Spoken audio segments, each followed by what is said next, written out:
Assalamualaikum warahmatullahi wabarakatuh. Selamat kembali ke channel Akram TV dan juga page Dia Sukan. Portal sukan yang paling power di Malaysia. Portal sukan paling power di Malaysia. Kalau tak percaya power tak power, boleh tengok dekat www.desukan.net. Itu skrip dia lah yang diberi kepada saya. Okey. Hari ni kita sembang serius sikit. Muka saya pun muka serius ni. Topik kita pada hari ini adalah ramalan kedudukan akhir Liga Perdana Inggeris selepas 2 perlawanan. 2 perlawanan sudah cukup untuk kita melihat hala tuju setiap pasukan. Kecuali ada pertambahan ataupun perubahan yang lain-lain selepas ini. Tapi selepas 2 perlawanan, ini adalah ramalan daripada pihak saya sendirilah. Tak ada paksaan daripada siapa-siapa. Tiada pisau di tengkuk saya untuk membuat ramalan ini. Kita mulakan dengan Manchester City. Manchester City ni kalau kira dia adalah satu pasukan yang power. Dua sebab kenapa Manchester City power. Yang pertama, nak sebut nama tim dia susah bila nak sebut laju-laju. Manchester City. Jadi berterabur. Yang kedua, City ni dia adalah satu pasukan yang sangat seimbang. Dari segi pertahanan, dari segi defensif, midfield, attacking, striker dia, memang dia sangat-sangat seimbang. Ditambah pula dengan pemain baru, Jack Grealish. Selepas 2 perlawanan ni, nampak Jack Grealish ni macam dah lama main City. Dia betul-betul dapat mingle, dapat mingle ni bahasa orang putih. Dia macam serasi lah. Orang Kelantan kata serasi. Dia serasi dengan pemain-pemain yang lain. Ada yang kata City sebenarnya perlukan seorang striker selepas Sergio Aguero keluar berpindah daripada City pergi ke Barcelona. Tapi kalau kita tengok dalam 2 perlawanan ni, sebenarnya City tak perlukan striker pun. Sebab dalam first game perlawanan pertama, dia kalah 1-0 pada Tottenham. Itu pun sebab Tottenham di bawah Nuno Espirito Santo ke apa nama manager dia. Dia bermain agak negatif football lah. Dia absorb counter. Dia tutup semua channel. Tak apa. Dalam game yang kedua, memang dia lawan tim yang cikai, Norwich City, tim yang baru naik. Tapi menariknya, 5 gol dijaringkan oleh City terhasil daripada 5 pemain yang berbeza. So maksudnya apa? Maksudnya setiap pemain, termasuk pemain lawan yang skor gol pertama tu, boleh menjadikan gol untuk City. Jadi adakah City perlukan striker baru? Tak ada pun tak apa. Sebab dia ada Jesus, dia ada Ilkay Gundogan boleh main attacking kadang-kadang. Dia ada Bernardo Silva, dia ada Jack Grealish yang baru, Raheem Sterling, ada Phil Foden. Ramai itu sebenarnya. Jadi, adakah striker baru diperlukan? Tak. Kedudukan akhir Liga mungkin juara sekali lagi. Pasukan kedua adalah Manchester United. Seperti Manchester City, Manchester United pun tim power sebab susah nak sebut nama tim dia laju-laju. Jadi kita pendekkan jadi MU. MU first game dia menang 5-1 lawan Leeds United. Leeds United bermain dengan corak permainan berbentuk open dan juga man to man marking. So, MU betul-betul dapat capitalize the space, dia boleh guna ruang, dia boleh buat larian, player-player dia, so nampak power di situ. Sampai boleh skor 5 biji gol. Tapi bila masuk perlawanan kedua lawan Southampton ataupun Southampton, dia bermain secara negatif football, defending deep, counter. And then satu lagi keistimewaan Southampton semalam adalah dia bermain early pressure. Pemain MU dapat bola dia press. Sampaikan player MU press. Skala beres. Tapi semalam dia press. Jadi bila kita compare 2 perlawanan ni, kita tengok masalah MU masih sama lah. Struggle lawan tim yang defending deep ataupun tim yang main sempit, yang tutup channel. Tambahan pula, pengurus MU ni, Ole Gunnar Solskjaer ni, dia telah menurunkan penyerang Anthony Martial sebagai di position number 9. Anthony Martial ni, dia bukanlah seorang yang kaki gol. Dia tak ada kaki pembunuh. Dia ni, Anthony Martial ni, ibaratnya kalau main congkak pun berterabur guli. Dia tak tahu gol tu dekat mana. Kalau main congkak, dia tak tahu lubang tu kat mana. Pemain baru dia, Jadon Sancho. Jadon Sancho dia masuk lebih kurang setengah jam nak habis perlawanan. Kalau on the positive side, dari sudut positifnya, Sancho nampak dia link up dia dengan Cik Wan Bisaka tu. Okey lah, nampak lah dia punya bibit-bibit kepoweran tu. Dan satu lagi power Jadon Sancho ni, dia gelecek, dia back pass.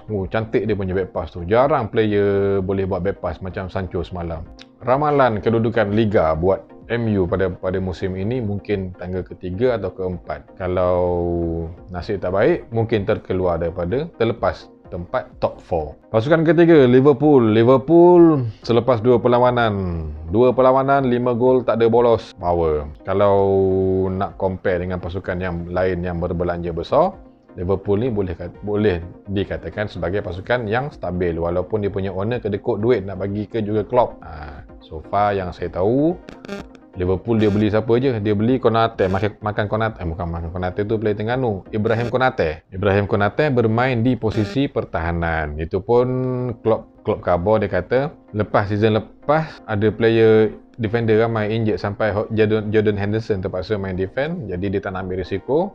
Dengan walaupun ada squad depth apa semua, tapi dia ambil juga seorang pemain pertahanan. On the positive note, susah sebenarnya nak speaking ni. On the positive note adalah Liverpool ni dia ada 2 fullback ataupun 3 fullback yang power masa attacking dan boleh create chances. Dan yang biasa kita tengok Alexander-Arnold dengan Andy Robertson, dan dalam 2 perlawanan ni kita tengok apa nama budak tu, Kostas Tsimikas ke apa. Dia pun boleh mencabar Andy Robertson di posisi back kiri. Andai kata lah Tsimikas ni berjaya displace tempat Andy Robertson, mungkin Andy Robertson akan dimainkan di posisi attacking. Tak mustahil. Gareth Bale dulu dia pernah start sebagai left back, tapi sekarang ni dia kadang-kadang jadi number 9, jadi striker. So mungkin juga Andy Robertson akan bernasib seperti Gareth Bale. Lepas dia power main kat attacking, dia pun pergi Real Madrid. Ramalan pada musim ini Liverpool akan mencabar Manchester City sebagai juara Liga. Tapi bergantung. Memandangkan key player Liverpool ni dah ramai yang 30 dan ke atas, maka sekiranya berlaku kecederaan kepada mereka, masa yang diambil untuk sembuh kembali tu agak lama. Minta maaf sedawa sikit. Kalaulah semua player fit, tak ada heavy injury, tak mustahil Liverpool boleh mencabar kejuaraan. Pasukan keempat, Chelsea. Chelsea selepas dilatih oleh Thomas Tuchel memang berbeza dia punya gameplay berbanding dengan Frank Lampard. Dan selepas Tuchel masuk, si N'Golo Conte pun dah jadi power, Jorginho pun dah kembali power sampai dia orang boleh jadi juara Eropah. Itu power Tuchel. Pada musim lepas mungkin dia orang ada masalah dekat department striker dengan striker macam siapa tu, Timo Werner. Timo Werner ni ada orang bagi tahu saya lah petang tadi dia kata Timo Werner kalau letak kerusi depan gol pun sama, macam tak ada fungsi sangat. Tapi dia silap sebenarnya. Timo Werner ni dia melakukan gerakan-gerakan dan larian yang memancing pemain pertahanan lawan sampai orang keliru, pertahanan lawan keliru. Kadang-kadang teammate dia sendiri pun keliru. Dekat mana Timo Werner ni? Tapi dengan kembalinya Romelu Lukaku ke Chelsea dijangka dah tak ada masalah di hadapan gol. Ketajaman di hadapan gol tu dah macam confirm. Kalau tengok rekod Lukaku dengan MU sekalipun, dia lawan tim kecil-kecil dia memang selalu jaringkan gol. Dan kadang-kadang bila lawan tim yang Big Six ataupun Big Four, dia mungkin agak struggle. Tapi tak apa, Big Four ada berapa tim je, Big Six ada berapa tim sahaja. Selain daripada Big Six, tak mustahil Romelu Lukaku akan menjaringkan setiap gol dalam setiap perlawanan. Ramalan untuk Chelsea pada musim ini, kalau tak juara, nak juara. Antara tu lah. Sebenarnya ramalan juara tak juara ni antara Chelsea dengan Man City. Dua pasukan ni adalah dua pasukan yang paling stabil dan mempunyai pengurus yang sangat pandai berteka-teki di atas padang. Pasukan-pasukan lain macam Arsenal dah boleh bersedia untuk menjadi juara. Bukan menjadi juara, dia untuk menjadi pasukan Liga Kejuaraan. First game lawan tim London, Brentford yang baru naik tu pun dia kalah. Game kedua lawan Chelsea pun kalah. Game ketiga lawan Manchester City. Tak tahulah apa nasib Arsenal ni. Dia punya belanja dah lebih 100 juta. Tapi andai katalah Arsenal tersingkir daripada Liga Perdana Inggeris, lebih baik Arsenal keluar daripada FA di England tu, dia masuk ke Liga Malaysia. InsyaAllah Arsenal boleh mencabar JDT untuk kejuaraan Liga pada tahun hadapan atau pada tahun 2024. Tottenham Hotspur di bawah manager baru macam agak tak stabil sikit lah. Tak tahu macam mana lagi. Kalau tengok Nuno Espirito Santo di Wolves, dia boleh bawa tim tu menjadi pencabar kepada European spot. Tapi dengan Spurs ni tak tahulah macam mana. Tengok je lah. Lepas tu pasukan yang terakhir Leicester City setelah dalam 2 musim ni, dia masih lagi maintain sebagai pasukan yang tercirit di akhir-akhir musim. Daripada awal sampai hujung dia maintain top 4, maintain sampailah 7 ataupun 8 perlawanan terakhir dia mula tercirit. Kalah seri. Lepas tu sampai terkeluar daripada top 4 dah 2 musim berturut-turut. Tapi okey jugalah. Tahun lepas ada juga menang Piala FA daripada tim yang tak ada piala.